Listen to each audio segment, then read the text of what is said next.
Hello, everyone. Welcome to a new episode of One Up Gaming. Here's your host, Alex, and I'm here with your co host, Kayla, over here. And today we're going to be talking about a very controversial game that came out this week. As if you're not aware already, Dragon Age The Veilguard, a new game from Bioware, has come out on Halloween Day. And again, Akela here has played about how many hours? I played about 6 hours so far. So we're kind of looking at just doing a little first impressions podcast. Okay, I know normally we like to try and talk about games that we've completed, but since there is so much controversy and so many interesting things to talk about with this game, we figured it would be fun to go ahead and do first impressions and kind of go over some of the good and the bad about this game. Yeah, no, just to let you know, I haven't played the game, so most of my opinions or things I said, I'm gonna be like just from things I've seen, from other content creators, from other reviews, and from seeing her playthrough. So at least in terms of gameplay, I am not quite aware of how it feels, but in terms of story, I've seen a bunch of crap throughout the whole internet. So let's get started with this overview or this first impression. So, Akela, what do you like so far about Dragon Age? Like, how would you sell the game to me, I guess? What do you like so far about it? I think the strongest part of this game is actually the action and the combat. Okay. So, I think it's actually a lot of fun. I'm still learning how to use your companions, and I don't know like how they're super like helpful or not. They have like a small UI that you can pull up and you can tell them to do certain tasks. Like my favorite one I like to use is like a healing one because I tend to run out of healing potions. Yeah. And so, it's like a nice way to keep healing when you don't have any more potions. And then they have other attacks and they have combo attacks they can do. And then I've been playing this game with mouse and keyboard, which is kind of new for me. That's interesting for you to play it that way. Yeah, I've played most games with a controller all my life. So I thought I would give it a try, though, with this game. I was like, this is kind of like, in my mind, a computer game. So I tried it with mouse and keyboard. Yeah. And at first I was like, this sucks. Like, trying to move around with a mouse and keyboard is so hard. But I actually found, though, that I enjoy pairing a lot more with the mouse because it's just like a right click, and so I'm like left, right, left, right, left, right, left, right. She's getting into the Souls-like genre now. She's gonna like it. Maybe I have to play Elden Ring with a mouse, and maybe I'll actually survive. Yeah, maybe we'll have to get it on PC. Is that what you're saying? I know you'd love that. Oh yeah, I would love to get any game I have on console on PC, but oh well. So anyways, yeah, that's my favorite part so far. Everything else is kind of in the mediocre range, I would probably say. And then the big one that we'll probably talk about the most is the story and the writing and the dialogue, which is the weakest part. Yeah. Which, if you've seen the internet, you know, it's a pretty common consensus that that's kind of the biggest issue this game is having. Yeah, I do have a question for you in terms of, you mentioned that this game is a action game, which that's something I've seen all over the reviews I've seen and read. How would you describe you already described the gameplay, but how would you compare it to? With what game that's an action RPG would you compare it to? Like, is it like a God of War, like 2018 God of War? Is it more like a mixture between, because I know this used to be a turn-based game. Is it more a mixture of turn-based with action? How would you compare it, or with what kind of? I think if I had to say what kind of game it's like, I mean, I haven't played like a bunch of action RPG games. I think it's more closely related to God of War, but not as epic. You know, God of War is definitely way more cinematic in the things you do, and I think the moves you learn are better. But like, you know, it's got a similar kind of skill tree, and depending on what kind of things you want to learn, you get different move sets, and you have your heavy and your light attacks, and you have special skills that you can do. And then there is that slight added layer because you do have companions with you. So you can tell them, like I said, to do like things to help you attack, but otherwise they're pretty hands off. They just kind of are there roaming with you.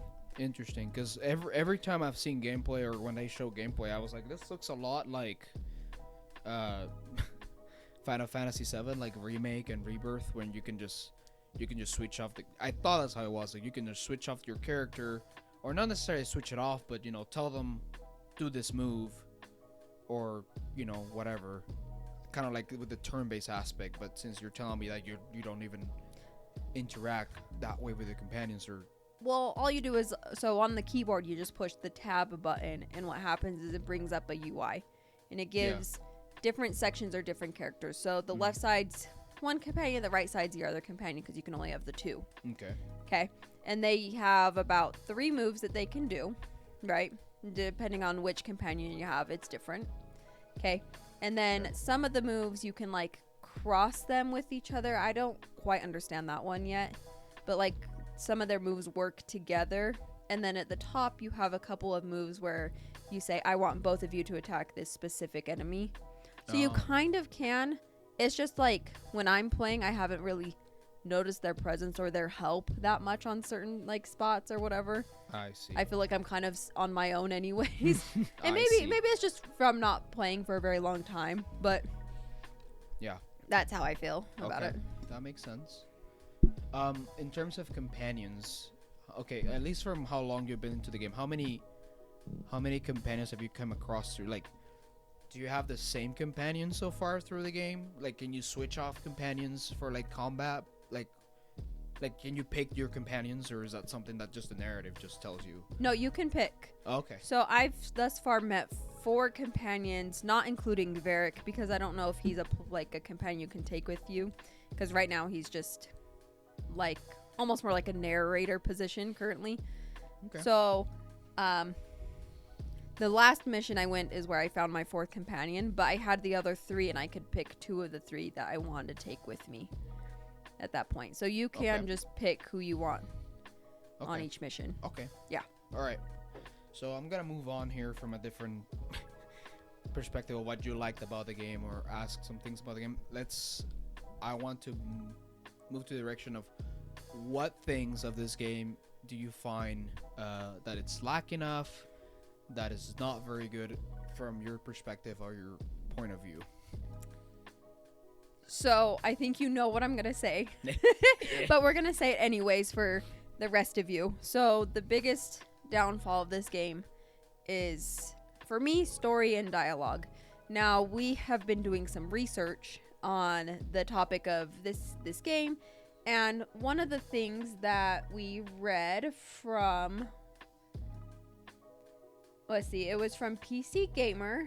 The article was written by Harvey Randall, and the title of the article is Dragon Age The Veilguard story does get better, but its clunky script makes such a bad first impression, and those problems never quite go away.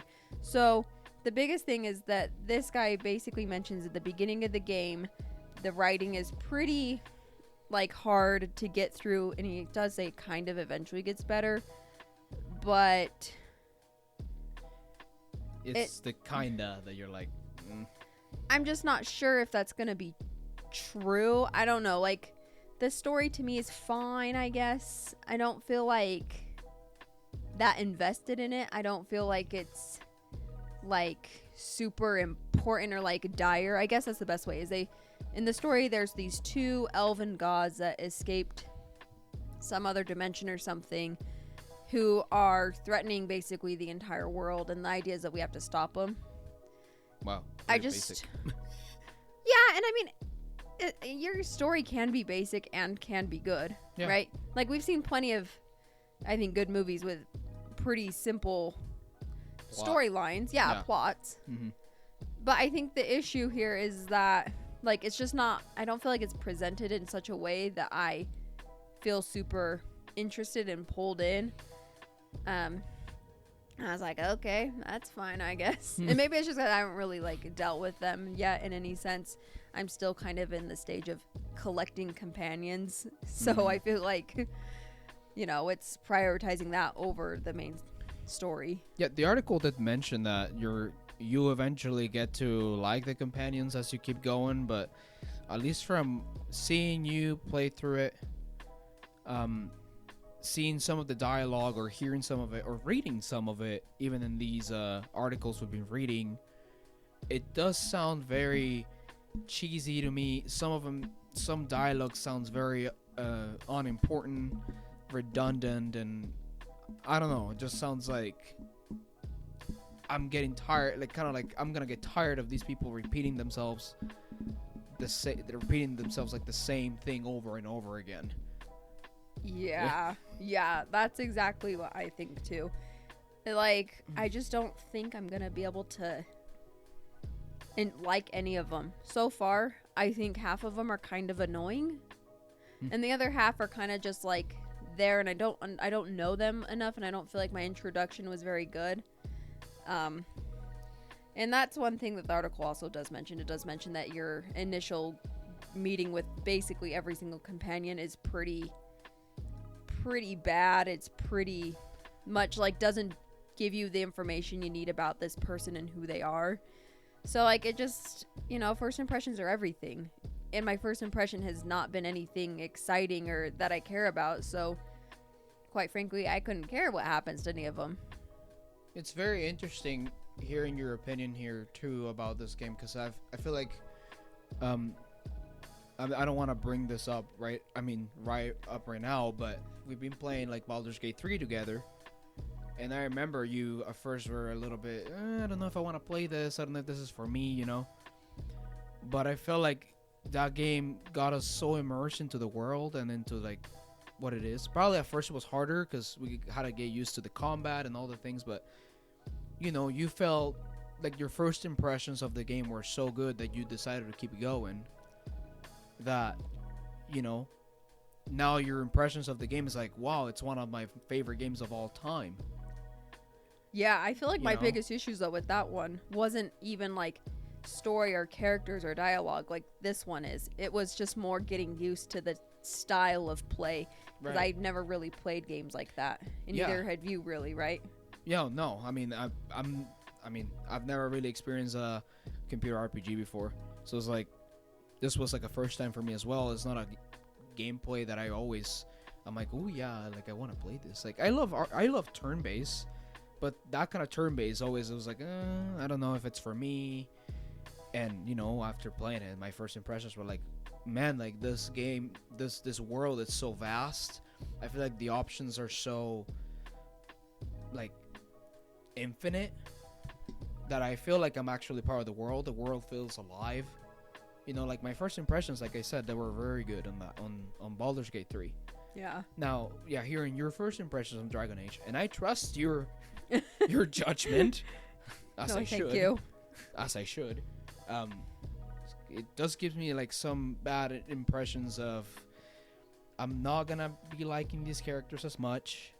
I'm not gonna be too invested into a narrative, which if you're a person that don't care about narrative stuff, I guess that's fine. But I feel like a game like this, it's kind of marketed as this is an RPG. Narrative is gonna be like core, because this is supposed to compete, or was made to compete with Baldur's Gate back in the day, or be an option, a second option for it.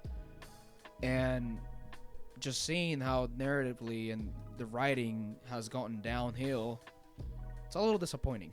Yeah. To be honest. And I'm going to be honest, maybe it's just me, because I feel like I've seen enough things out there where other people are saying the story's actually pretty interesting and the writing's bad. And maybe that's just really what it is, that the writing is so poor that for me, as a newcomer to the genre in this game, this series, I've never played another Dragon Age game before. I've never actually even played Mass Effect. So this is, I think, really my truly like first experience with Bioware.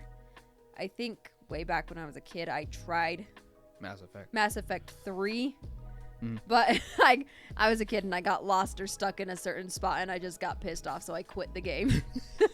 That's your level of patience right there. Well, and I mean, it wasn't like I understood the story. From what I understand, the Mass Effect stories are very, deep and complex, and I just think it was, too deep and complex for me as a young person to understand and appreciate. Yeah. So, Yeah. So far, at least for bad things you've said about the game, you've said the writing. Is there something else you want to add about the writing? You say or Well, the problem is there's a lot of different issues with the writing.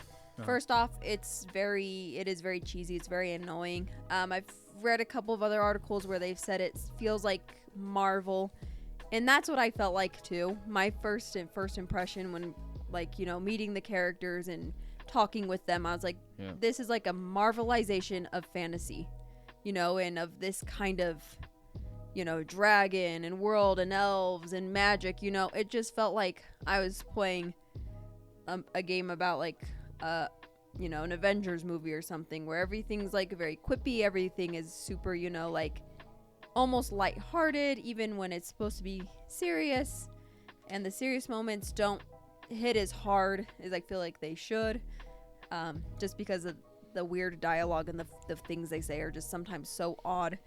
And then it also ruins like my ability to explore and solve puzzles and do things, because the characters are constantly, and I mean constantly, telling you what you need to do, where you need to go. And they go, oh look, there's that thing over there, and I'm going, yeah, I see it, it's glowing. So like, for example, there was this door I had to go through, and it was a humongous door, glowing red door. Like you can't miss this door. yeah. Even if you tried, you couldn't miss it. And the character literally has to point out, she goes, look, I think that's the door we need to go through. And I'm like, no duh, Sherlock. Like, I know, I can see, I have eyeballs. Oh my god. And so like sometimes that ruins it. And there have been a couple puzzles that I think would have been fun to solve, but they're kind of boring because, you know, the characters kind of remind you where the items, the things are, or, you know, like what you need to look for or whatever. Like there's this one part where it's kind of like Atreus in God of War then. Yeah. Because Atreus constantly reminds you, hey, there's maybe that log over there, you can move it. Maybe you can move that out of the way. It's kind of like, no duh, Sherlock. Yeah, exactly. No duh, you little boy. Yeah. That's exactly it. But I think these characters are a little more annoying about it, because it's not, you know, you don't feel that way with just the puzzling. You also feel that way with everything they say. And this is a pretty common complaint I've seen, and I 100% agree thus far, is that, you know, when it comes to the story and like making sure you understand certain information, they're constantly repeating it to you, you know, and they're saying it very straightforward in such a way that you can't possibly misunderstand, and it just treats you a little bit like you're a child playing the game. That's disappointing for this kind of game, I think. Yeah, and that's what a lot of people say. It's disappointing, especially from Bioware, who's had a reputation for, you know, creating these super in-depth games with really good, you know, character interactions and things like that. Yeah, I just think that's very disappointing, because I think these kinds of games, I mean, I don't know the rating in terms of like for what age is this for. I mean, it's not like it matters, but if it's a mature kind of game, I'm kind of expecting a level of complex ideas or explore different problems. And if you're gonna explore different problems, like, go deep in them. Don't go into surface level, because I feel like, at least that's what I've heard also from like all the reviews I've read or seen other content creators complain about this, is that all the problems that they run into, or all the things that they run into, these your companions and your character, they're very much surface level problems. They never dive more deep into them. There's I guess they don't explore the characters in a more deeper way. I know I keep saying the word deep, I'm sorry, but I guess you know, that's the point, is like just trying to get more into what, you know, the characters' backgrounds are, what they've dealt with in life. Like, I think about, like, again, I'm gonna quote a couple RPG games. You know, they're very recent. Like, I talk about Baldur's Gate 3, and at Baldur's Gate 3, you have Astarion, where you're working through his background lore of, oh man, I'm a vampire, and I was Cazador is my master and I escaped because he's horrible, pretty much. And you just learn about, I'm not gonna spoil, but you just learn about his whole life. You learn about all the things he had to deal with Cazador and why he is the way he is. You learn about Shadowheart, where she was in a cult, pretty much. And during the whole game, you're dealing with her. Sometimes it's hard to decide for her whether what's good or bad, because it's like, oh, this is considered bad for what I believe in, but I don't even know if this is good anymore.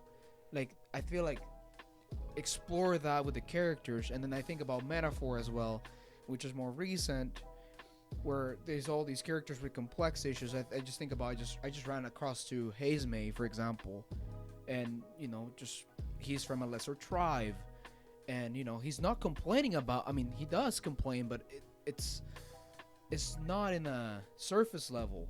It's thought-provoking.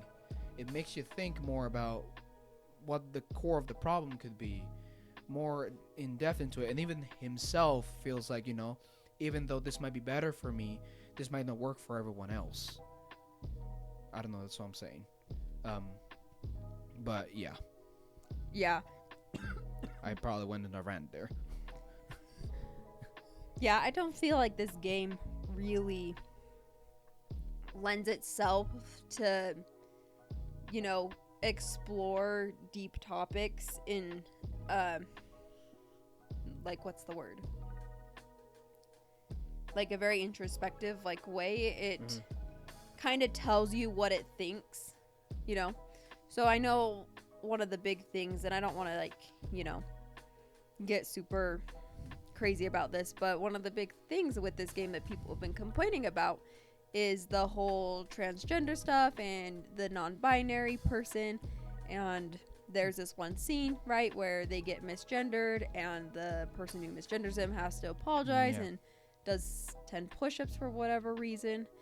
And I don't think it's bad that you have people in your game like that, but you should at least give them some kind of something more interesting about that, instead of just shoehorning it in there by being like, oh, we're gonna put this scene where she accidentally does it and then has to correct herself because we need to know that this person is, a they them and not a she. I think it will be interesting to explore why she's that way. Yeah, I think those people, transgender people, non-binary people, I believe that there are some of them out there that have some very interesting stories and life experiences and how they feel about who they are. One that comes to mind actually is not even from a video game. I think of Game of Thrones. Ooh. What's her name? Are you talking? Oh, she's the knight. Brienne of Tarth. Yeah, Brienne of Tarth, right?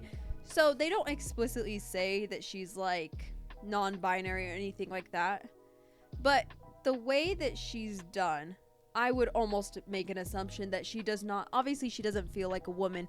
There's a reason why she wants to be a knight. She's very tall. She's kind of boyish looking, ugly, that she'd be made fun of. And so I feel like something like that to be a background for someone who feels that way, or someone who's transgender, I don't know, just explore the idea of what made you make that choice. Yeah, give them some really cool backstory. There's so much that you can explore there, and that we can learn. Same with the non-binary. There's so much you can explore and get out of that in a more deep and complex level. But from what I've seen, this game just treats you like a child. If you're not gonna get it, kind of thing. So we're not gonna tell you. Yeah. That's kind of how I feel. And the problem with that for me is it trivializes their life experiences, right? It's for me actually more detrimental for those people what this game has done. And I've heard a couple of other, I think, content creators say this too, that it's making it just seem as as stupid as, oh, I'm just this, so you have to make sure you tell me, call me by this. It's just if you do push-ups, if you don't call me that. Now I don't respect that. I'm I get that you have your reasons, but if I don't understand, all the complexities behind that, which I don't currently with like in the modern world, and I wish I did, and it would be cool to have something out there to really help me understand, you Yeah. know, the complexities of what it means to be that. And I could totally understand, and I can totally, you know, be sympathetic with that. Yeah. But And I think that's a problem too with just the modern, just gaming in general and media, which all these characters are written at a very surface level, where there's a lot of complexity to be explored and a lot of things to explore. Like you explained, like Brienne of Tarth, for example. Like she doesn't necessarily need to be a transgender person or a non-binary person, but she definitely in Game of Thrones, she's a character that doesn't fit the mold of the woman in Game of Thrones. You know, for example, like she doesn't fit the mold, and Arya is another character. She doesn't want to fit the mold either, because she wants to fight, and that's not something in Game of Thrones that's usual. You know? and the thing is they don't. The thing is about that though is they don't have to say explicitly, but you can kind of maybe go. There's a good chance they are that, or you know, you could come up with those kinds of conclusions. It Now- makes you think as an spectator. It makes you think of what could be. You know. Now it's okay if like eventually they like let you know like 100% like yeah I'm this, you know, that is totally fine after you've learned about them and it gives you that time to speculate and wonder, you know. Yeah.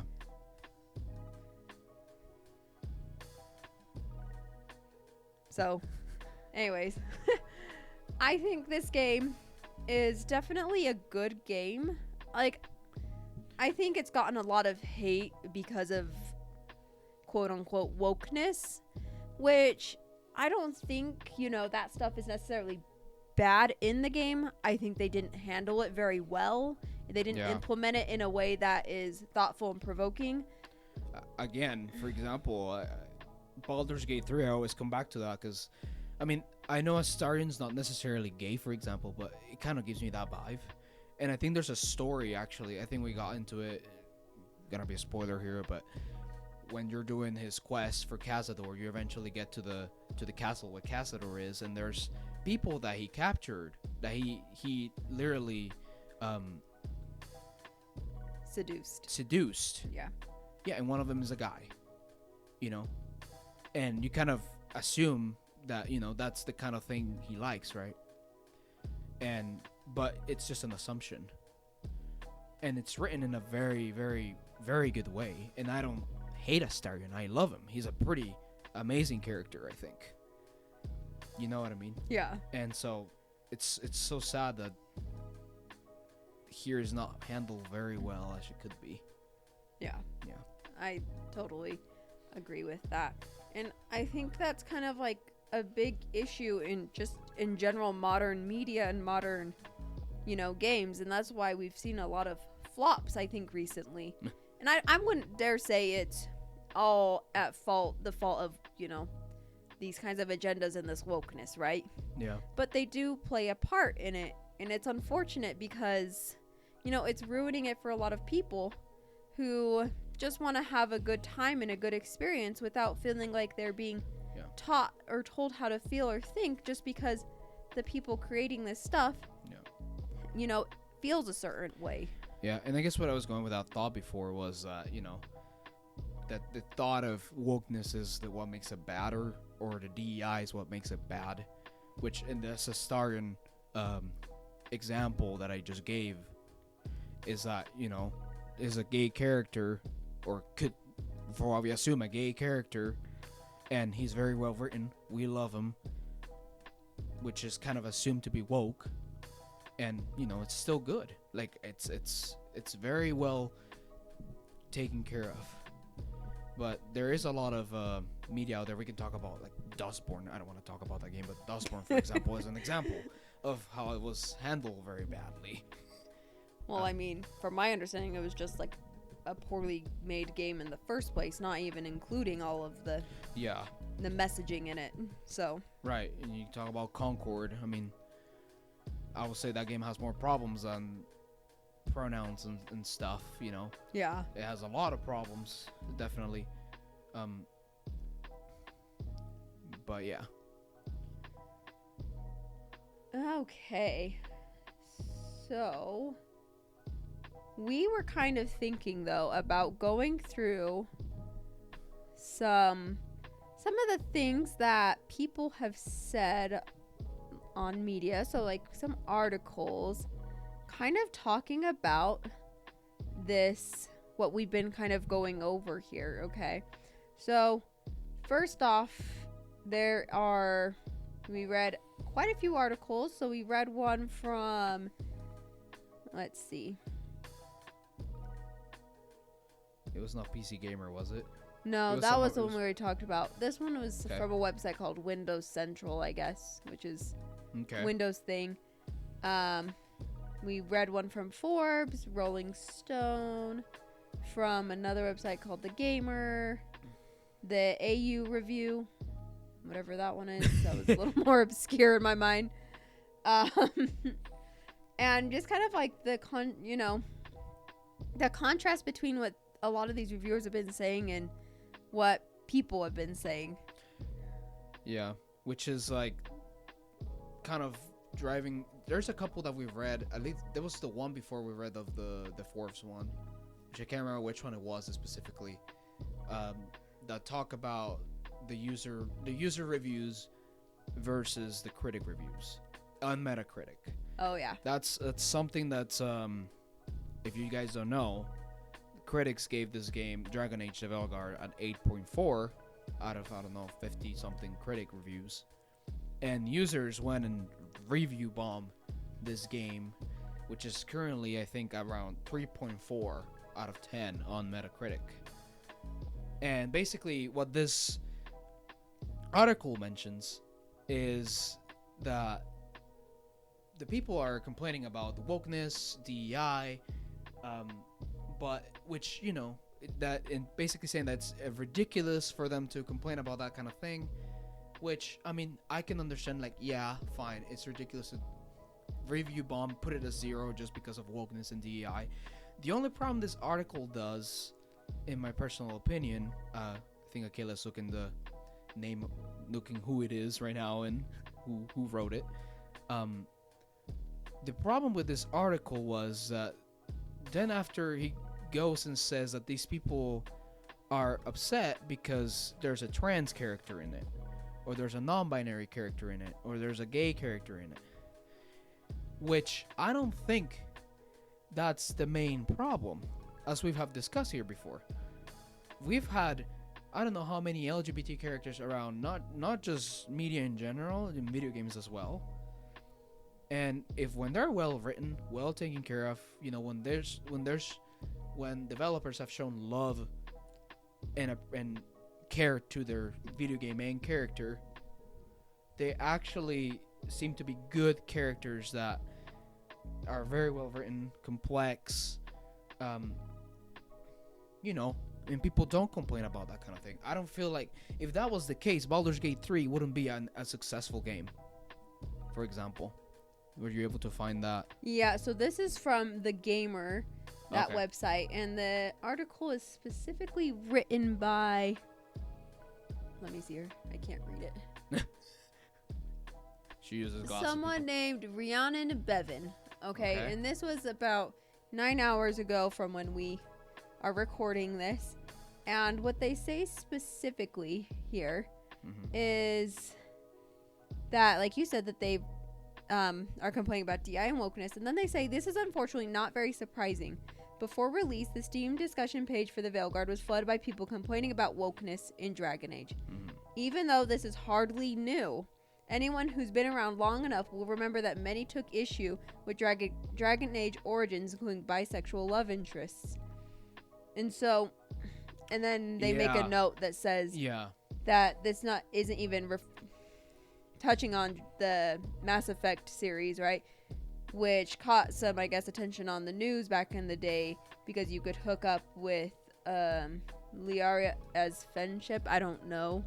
Yeah, we don't know that much about that, but I'm assuming that's it's something related. In that realm. Yeah, it's related to the LGBTQ kind of realm. But the problem I take with this is that, yes, people probably back in the day took issue with it, but I think back in the day, in the 2000s, early 2000s, there was a little bit more of, you know, this taboo and this feeling of like, oh, like, you know, being gay is bad and being a bisexual is bad still, you know?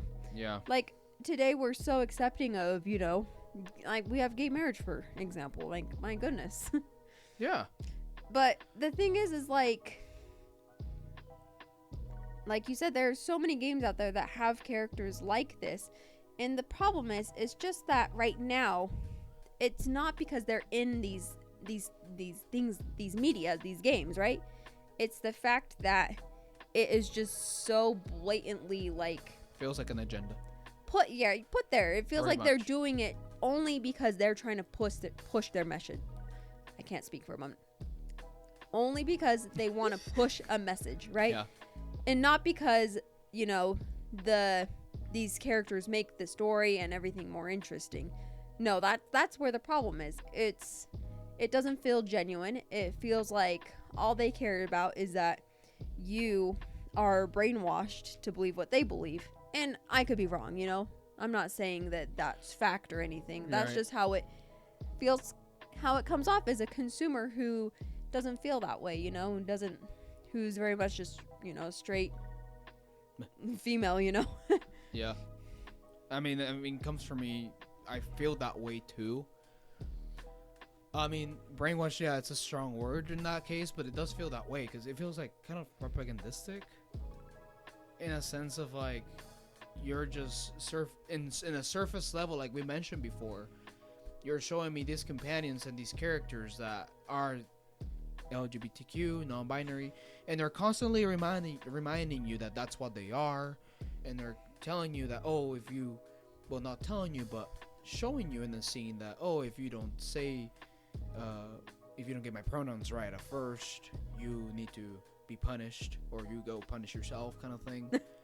And, you know, like we mentioned before, if there's no context or not level of complexity in writing there, if you're just giving it a surface level, it feels like you're treating me like a child, like I don't know about these topics, or or if you put them in there, I'm not gonna understand them. Number one, that, and number two is because of how surface level they are, you're talking down to me. It feels insulting to me. Mostly a person like me, I like games that, like I like Animal Well, for example. Most of you guys haven't played it, but that kind of game requires a lot of like you have to figure things out by yourself. Or I'm playing Metaphor, when I'm like literally reading every single piece of text they give you there, because I want to understand the game and I want to actually feel immersed in part of the story. And if you're giving me a game where you're gonna just be surface level about everything, I just feel insulted. Yeah. I just feel like I'm not gonna read this piece of trash. It's just like a book that's just a bunch of mumbo jumbo, or you know, you're not getting deep into certain topics, and I'm gonna be like, well, what's the point of all this? Why are you showing me all these things? I just feel like you're insulting me. Yeah, and I don't want to say that we're like anti any of that, right? Yeah. Because it might sound like we're complaining about that, because I think there are plenty of people out there being ridiculous, like all of those people in the article that are review bombing Metacritic just because they've heard their favorite, you know, content creator say it's got this thing in it, you know, it's got these gay and lesbian and, you know, transgender, LGBT, you know, like, Yeah. that's ridiculous, because that's not what you should be, you know, judging a game by. You should be judging a game by its own merits, you know. Yeah. And is it fun to play? Are the characters intriguing? Is the story exciting? You know, and this game, in my opinion, in most areas is pretty average. It's not bad by any means. Some parts are a little, you know, leave something to be desired, especially with the writing and I think with some of the characters. Yeah. But like, you know, let's all remember, this is still just a first impressions. That very well could change by the time I finish the game, you know? Right. So, you know, that's just how it seems right now. With all of this, you know, controversy going about it, I think if the game looks interesting to play, I say go ahead, play it, right? Don't let something like social differences get in the way of enjoying something. That's just ridiculous. Yeah, it is stupid, and if there's something you don't like about it, either don't buy it or try to ignore it as you're playing it. Skip the cutscenes if you want. Even though it's technically part of the game, and it's sad to say that about a game. That just skip the cutscenes because it's something that they made and they wasted money on, and it could have been better. I think that's the sad part about this. It could have been better. I would probably recommend people, if you are looking to get more informed about this game, definitely don't look at Metacritic. Don't follow the. Don't even go for the critic reviews, and don't go for the user reviews in Metacritic. Go for the people that actually play the game. Go for Steam reviews. Go for, if you're playing PlayStation, go for PlayStation reviews. Go for Xbox reviews. Go for somewhere where you can see, mostly when it comes from users, if you want to look for user reviews. Go for a website or something where you can see that this guy purchased the game, this guy played the game. Now, I'm not saying, I bet some people, even there, you're going to find them being biased about the game. Right now, we are being biased as well.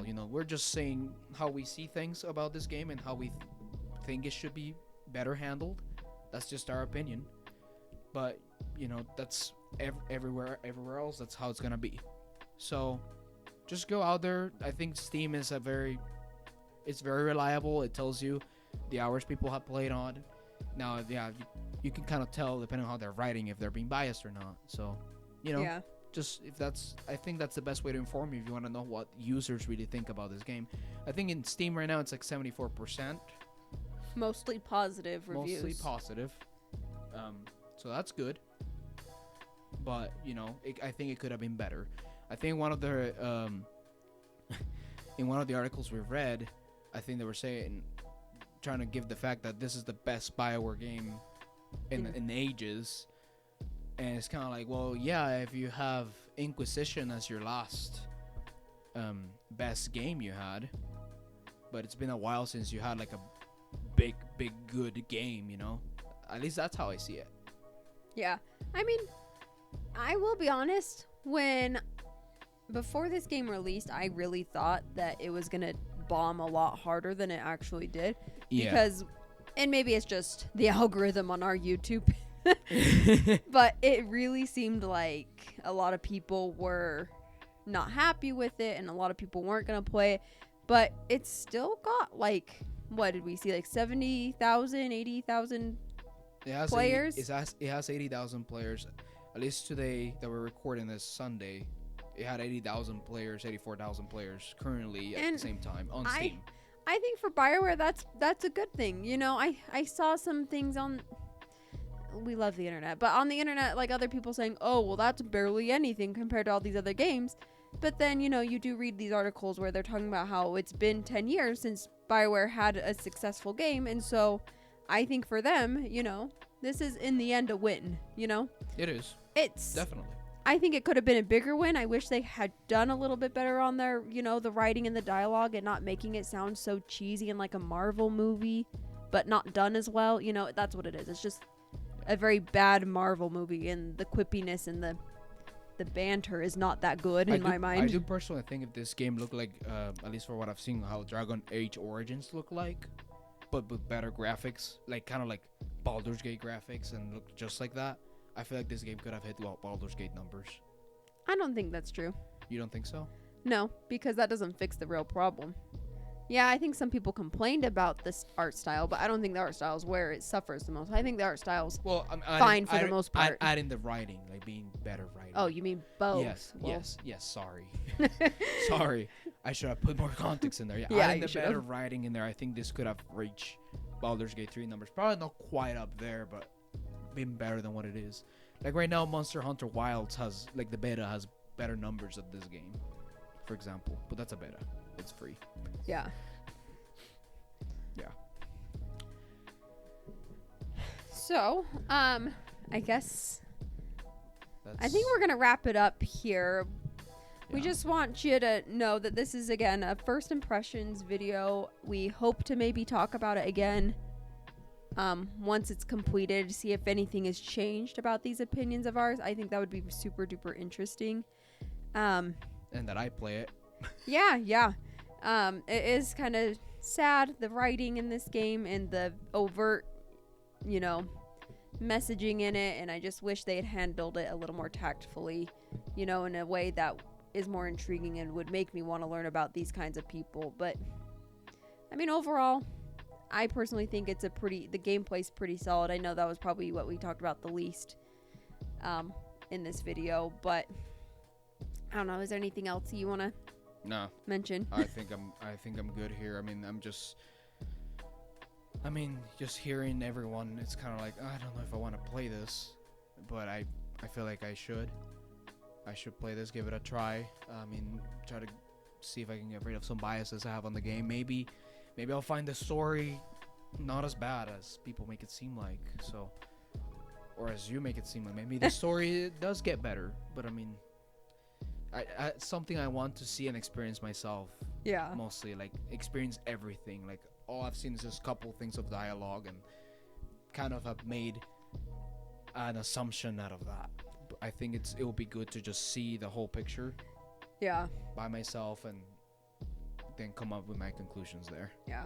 Well, I will, last thought, I am kind of glad that I did end up, though, purchasing this game and deciding to play it, because going way back when they first announced this game, the very first thing, I remember seeing it and I was going, oh, this seems pretty cool. This looks like a fun little game, And then there was all this negative information that we got, and we were seeing and watching on, social media and on YouTube. And I just started thinking, man, maybe this just isn't worth it. And then I went ahead and got it. And I'm like, yeah, like, again, it's not the best, but I still think it can be worth it, It's worth checking out, and to play. I mean, it's not the kind of thing that I think anybody needed to buy day one, but if there's some, if you're looking for an action RPG game, I think this fits the bill for sure. Well, that's good to hear. Yeah. That's definitely good to hear. I mean, that was my impressions too, because I'm not a Dragon Age person. I've never played them, and I saw my first impression. I was like, oh, I know that Dragon Age Inquisition was like a Game of the Year kind of thing. So I was like, oh, Dragon Age, this seems to be like, could be a Game of the Year candidate. I looked at the game and I was like, oh, this looks fun. Like, I thought the aesthetic was fun. But then, yeah, same thing. As look at negative things, always negative things on YouTube and social media. It's kind of like, it's not looking so hot here. But yeah, I mean, that's why I kind of want to play it and see really for myself if I really enjoy it or not. Yeah, and we recommend everybody does that with any game. Another YouTuber, I think, also mentioned this, and it was something that really stuck with me. So I'm going to repeat it here, is that don't let anybody tell you what to think about a game, right? Like, yep. you if it looks interesting to you when you first see it, then go ahead, buy it, play it, decide for yourself, I mean, obviously, we're here to help you, try and come to the best conclusion, right? Because we all have limited amounts of money and time, and, it's hard sometimes deciding how to spend it. Yeah. But really, like, you shouldn't let people sway you, one way or another if you don't feel that way, like, at the beginning, in my opinion. Definitely. I do agree with that. I mean, I do agree with those words, and I mean, everyone will have also like different opinions about games. Like I, for example, don't enjoy strategy games that much, like or city builders, like what's it called? I forgot the name, but like Age of Empires, for example, it's something I never really felt like, oh man, I really like this. This doesn't seem for me. Well, that's a real-time strategy game. Yes. It's not a city. Okay. I know. I said strategy or city builders, for example. Just double checking to make sure you knew the difference. I'm just trying to. Oh, City Skylines. That's the name. Gosh, it finally popped on my head. Like, yeah, City Skylines or things like those kinds of games. To me, I'm like, not for me, But I know there's people that like them. Or Minecraft, for example. I understand Minecraft is amazing for some people, or Fortnite, same thing. But it's not for me. Well, I think this is super off topic, though. I would also say, don't limit yourself, because, for example, yes. I always thought I was very much not a turn-based girl. I've played Baldur's Gate, right, which is strategy, turn-based. And now recently I've been also playing Metaphor No. as well, Oh, dude, which is which is a turn-based game, and I've actually found that I'm really enjoying it more than I thought I would. Yeah. I kind of just played it because I wanted to prove you wrong. Well, this is totally another topic for another day, but I wanted to prove you wrong. She's always and wanting to prove me wrong. It was gonna be dumb and a bad game, and unfortunately I was wrong. I was right. As soon as we both finish that game, or get as close as we can, because it's a heck of a long game. Yes, it's long, but it's about the journey, not the end. We're gonna give our full review and opinions on that game, which I'm super excited for. I'm excited to talk about Metaphor already. Like, it's so funny. We're not even halfway through the game, and you can already talk a lot about this game. Yeah. So look forward to that. I am, super excited to really dive into everything in that game, because there's, like you said, so much. And I'm excited for your final thoughts on it, because, like I said, she thought she wasn't a turn-based person, and now she's fully converted to the good side of history. Wow. That's what I say. I mean,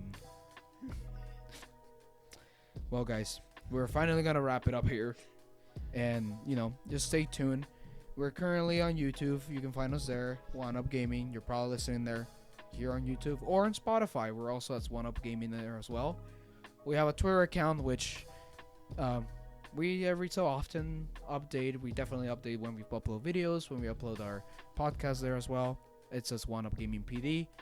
And, feel free to leave a like, subscribe. We're just glad to have you here. Yeah, leave a comment too. Tell us if you think we're crazy. Roast us if dumb. you want to. Say whatever crap you want about us. If you think we're wrong, you're free to say whatever the heck you want. Yeah, we want to hear what you guys think as well. It's always nice having a variety of opinions to me, because I think that makes us more educated people in general. Yeah, no, I agree. I definitely agree with that. And see ya next time. Okay, we'll see ya.